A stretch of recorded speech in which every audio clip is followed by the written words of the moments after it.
Two breaking stories out of Detroit have just shaken things up, and that's no exaggeration.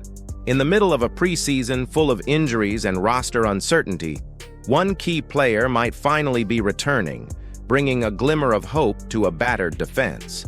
But at the same time, a familiar name has resurfaced in the rumor mill, stirring mixed reactions inside and outside the locker room.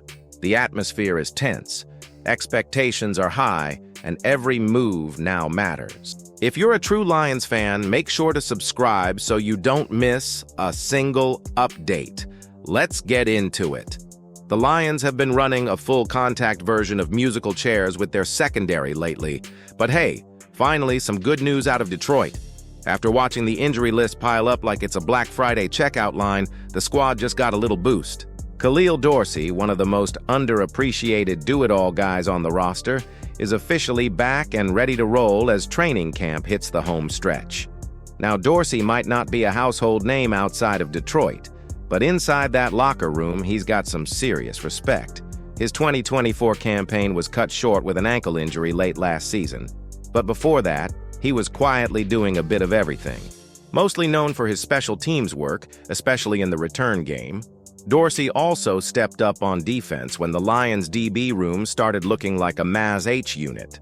Head coach Dan Campbell seemed fired up, in his classic kneecap-biting way, when he gave the update saying Dorsy's starting practice this week. They're easing him in, letting him get some individual and group reps, and if all goes well, he could even be back in live action soon. Though it's still a coin flip if he suits up against the Texans. The timing couldn't be better. The Lions' secondary has been held together with duct tape and grit this offseason. With DiCaprio Boodle, Ennis Rakestraw Jr., and rookie safety Dan Jackson all chilling on IR, Detroit's had to cobble together a patchwork crew featuring DJ Miller, Luck Barku, Rock Yassin, and Nick Whiteside. While those guys have been holding it down, adding Dorsy's experience and versatility back into the mix is like finally getting your multi-tool back after loaning it out for months. Let's not forget, Dorsy's not just valuable in the backfield. The guy's a menace on special teams too, especially as a gunner. That role's been covered by a hodgepodge group including Rock Yassin, Isaac Tesla, Dominic Lovett, and Jackson Meeks during his absence.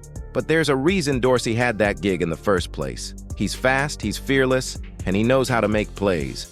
And if you thought the first story was intense, this next one just dropped and is already making people in Detroit very uneasy. Alright, so here we go again. The ghost of Kenny Pickett's NFL potential has floated back into Detroit's orbit, and honestly, yawn. As the Lions figure out who's riding shotgun behind Jared Goff this season, someone decided to dust off the old Picket file and toss it into the conversation. But let's be real. This isn't the game-changing backup move anyone in Detroit should be hyped about.